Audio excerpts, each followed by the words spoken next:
मसीह यीशु में आप सब बहन भाइयों को सलाम। मैं सलामत गुलाम मसीह लतीफ़ाबाद हैदराबाद पाकिस्तान से। आज हम एक और मौजू के साथ खुदावंद के कलाम में शरीक होंगे। पहला यूहन्ना उसका चौथा बाब और उसकी 7वीं आयत से लेकर 12वीं आयत तक। ऐ अजीज़ो, आओ हम एक दूसरे से मोहब्बत रखें, क्योंकि मोहब्बत खुदा की तरफ से है, और जो कोई मोहब्बत रखता है वो खुदा से पैदा हुआ है और खुदा को जानता है। जो मोहब्बत नहीं रखता वो खुदा को नहीं जानता, क्योंकि खुदा मोहब्बत है। जो मोहब्बत खुदा को हमसे है वो इससे ज़ाहिर हुई कि खुदा ने अपने इकलौते बेटे को दुनिया में भेजा है ताकि हम उसके सबब से ज़िंदा रहें। मोहब्बत इसमें नहीं कि हमने खुदा से मोहब्बत की, बल्कि इसमें है कि उसने हमसे मोहब्बत की और हमारे गुनाहों के कफ़ारा के लिए अपने बेटे को भेजा। ऐ अजीज़ो, जब खुदा ने हमसे ऐसी मोहब्बत की तो हम पर भी एक दूसरे से मोहब्बत रखना फ़र्ज़ है। खुदा को कभी किसी ने नहीं देखा।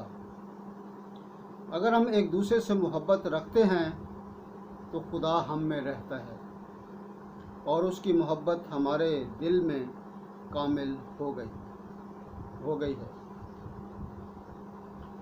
मेरे अजीज़ों, आज ये हवाला जो आपके सामने पढ़ा गया, इसमें मोहब्बत का बहुत ज़्यादा ज़िक्र है और खुदा ने हमसे मोहब्बत की, ना कि हमने खुदा से मोहब्बत की। अब इस मोहब्बत को हम रूहानी तौर पर भी लेंगे और जिस्मानी तौर पर भी लेंगे। रूहानी तौर पर इस तरह से कि खुदा ने अपने बेटे को हमारे लिए इस दुनिया में भेजा कि वो हमारे गुनाहों को उठा ले और उनको सलीब पर जड़ दे और हमें आज़ाद कर दे। और एक मोहब्बत है वो जो हम जिस्मानी तौर पर हर एक दूसरे से मोहब्बत का इजहार करते हैं। नौजवान शादी से पहले एक दूसरे को पसंद करते हैं तो मोहब्बत का इजहार करते हैं। औलाद और वालिदैन अपनी मोहब्बत का इजहार करते हैं, बहन भाई अपनी मोहब्बत का इजहार करते हैं और दीगर रिश्तेदार इसी तरह एक दूसरे से मोहब्बत का इजहार करते हैं। और ये सारा मोहब्बत का इजहार कैसे होता है? मेल मिलाप से। अगर हमारा मेल मिलाप नहीं है तो हम कितना भी इजहार करते रहें, हम मोहब्बत नहीं रखते।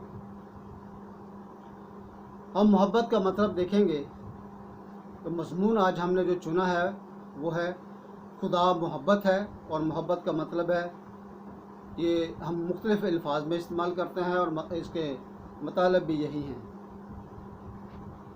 प्यार, उल्फत, प्रेम, प्रीत, दोस्ती, याराना, अखलास, मलाप, इश्क, लगन, इत्तफाक, सुलह सफ़ाई, मुलाकात, वस, बगलगिरी, गले लगाना, सलूक, इकट्ठा होना, पैवस्त होना, अपनायत, खुशी, ये सब मोहब्बत का इजहार है और मोहब्बत के नाम हैं।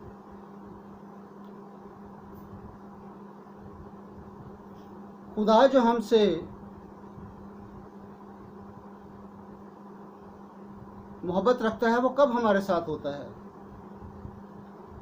हम इसके लिए हवाला एक पढ़ेंगे, 2 कुरिन्थियों उसका 13वां बाब और 11वीं आयत। ऐ भाइयों, खुश रहो, कामिल बनो, खातिर जमा रखो, यक दिल रहो, मेल मिलाप रखो तो खुदा मोहब्बत और मेल मिलाप का चश्मा तुम्हारे साथ होगा। जब हमारे अंदर खुशी होगी, कामलियत होगी और यक दिल हम एक दूसरे से रहेंगे, मेल मिलाप रखेंगे, तो हम में खुदा नज़र आएगा। इसका हम यूँ मुआवजा भी करते हैं कि अगर ये चीज़ें हमारे अंदर नहीं हैं तो हम नफ़रत अपने अंदर रखते हैं, और जो नफ़रत है वो खुदा का इजहार नहीं करती बल्कि शैतान का इजहार करती है।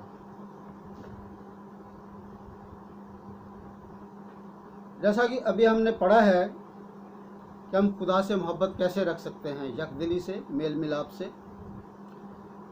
अगर हमारे अंदर नफ़रत, गुस्सा, चोरी, हर तरह की बदी, गाली बकना, लड़ाई झगड़ा करना, शराब पीना, बुराई में किसी का साथ देना, एक दूसरे की इज्जत ना करना, खुदा से मोहब्बत नहीं बल्कि खुदा से जुदाई है। तो ये हमने खुद तय करना है कि लफ्ज़ मोहब्बत, खुदा मोहब्बत है। मैंने जैसा भी पहले ज़िक्र किया कि कभी हम इस बात पर गौर करते हैं कि हम खुदा को सामने रखते हैं उस वक्त जब हम ये इजहार कर रहे होते हैं कि हम एक दूसरे से मोहब्बत का इजहार कर रहे होते हैं। ख़ास तौर से नौजवानों के लिए कि जब वो शादी से पहले एक दूसरे को पसंद करते हैं और वो कहते हैं कि मैं तुझे प्यार करता हूँ, तो मुझे प्यार करती है, हम एक दूसरे से मोहब्बत करते हैं, लेकिन वो मोहब्बत कहाँ है?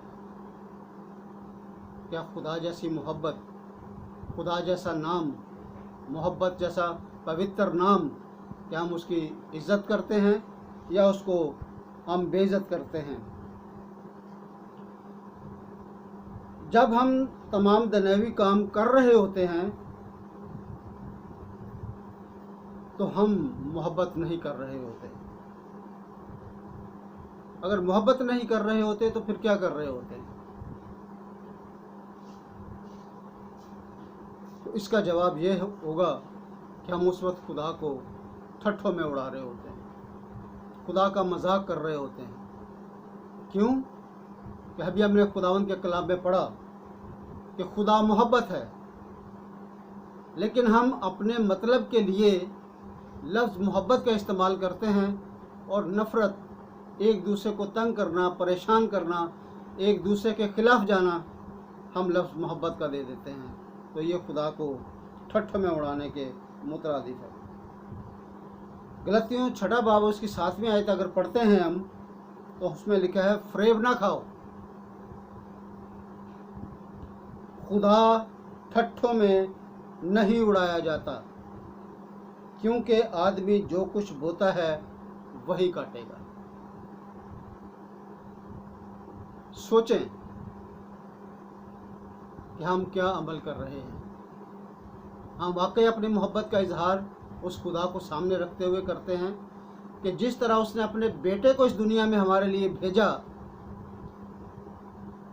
और वो हमारे लिए कुर्बान हो गया।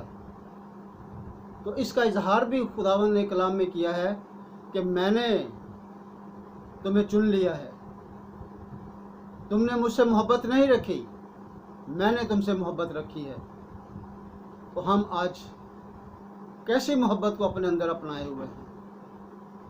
क्या आग और पानी साथ साथ चल सकते हैं? हरगिज़ नहीं। या तो हमारे अंदर पानी होगा या आग होगी। लेकिन हम कैसे अपने आप को इन चीज़ों से बचाए रखें कि जो कुछ बोता है वही काटेगा। मतलब जो बुराई करता है वो मौत, और जो रूहानी काम करता है वो ज़िंदगी पाएगा।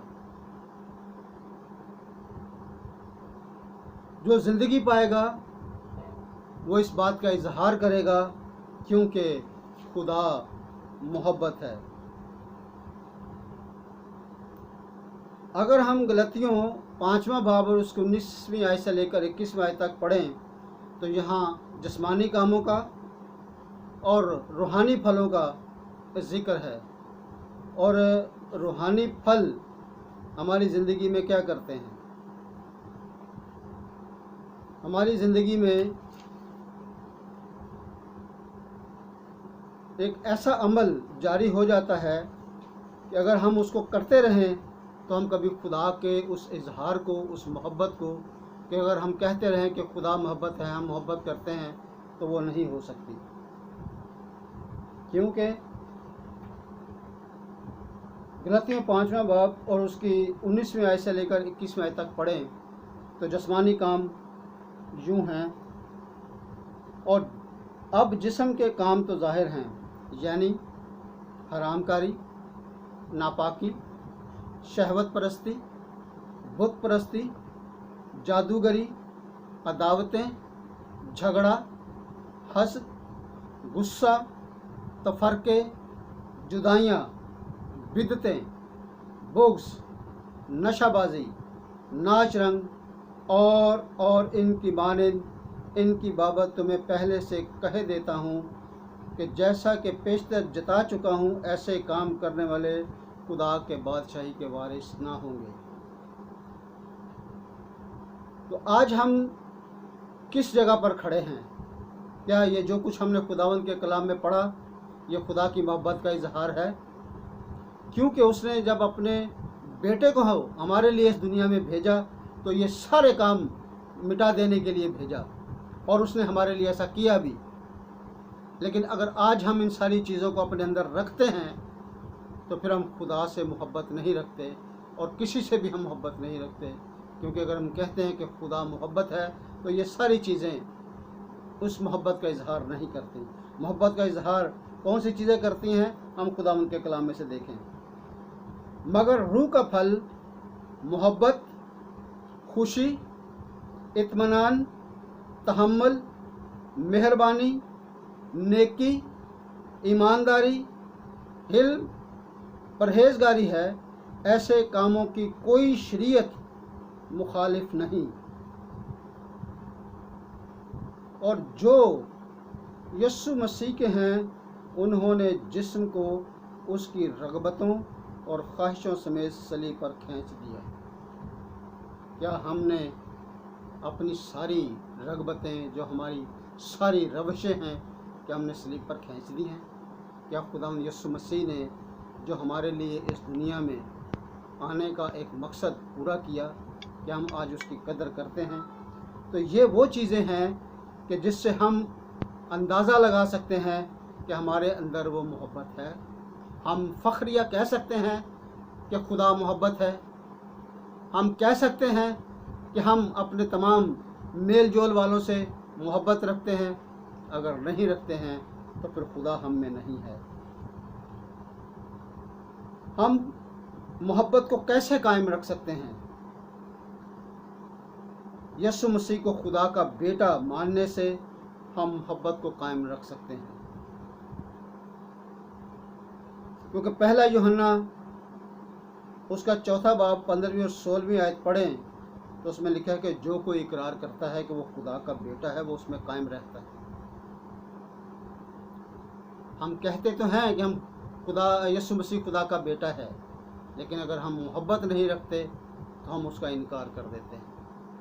आज हमें ये देखने की, सोचने की, समझने की ज़रूरत है कि हम कहाँ तक इस खुदा की मोहब्बत को अपने अंदर कायम रखते हैं। हमारी ज़िंदगी में कब ज़वाल और बेबरकती शुरू होती है? जब हम मुकम्मल तौर से खुदा से जुदा हो जाते हैं। हम खुदा की मोहब्बत और उसके जलाल से क्यों महरूम रहते हैं? गुनाह करने से। गुनाह तब पैदा होता है जब हम मोहब्बत यानी खुदा को छोड़ देते हैं। गुनाह से गुस्सा पैदा होता है और गुस्सा से लड़ाई झगड़े, और लड़ाई झगड़े से जुदाइयाँ, और जुदाई से अकेलापन, और अकेलेपन से मौत वाक़या होती है। तो हम अपनी तमाम नफ़रतों और गुनाहों को छोड़कर आज इस बात का अहद करें कि हम खुदा से जुदा नहीं होंगे, हम खुदा के साथ जुड़े रहेंगे और उस मोहब्बत का इजहार करेंगे जिसका खुदा ने यीशु मसीह को इस दुनिया में भेज कर किया। और कलाम की इस आयत को हम पूरा करेंगे कि खुदा मोहब्बत है। हम अपने अपनी ज़िंदगियों में झांकें कि खुदा हमारी ज़िंदगी में कहाँ तक अपनायत रखता है। क्या हम पूरे तौर से, पूरे दिल से कह सकते हैं कि हम एक दूसरे से मोहब्बत करते हैं, क्योंकि खुदा मोहब्बत है। खुदावंद आप सबको बड़ी बरकत दे। आमीन।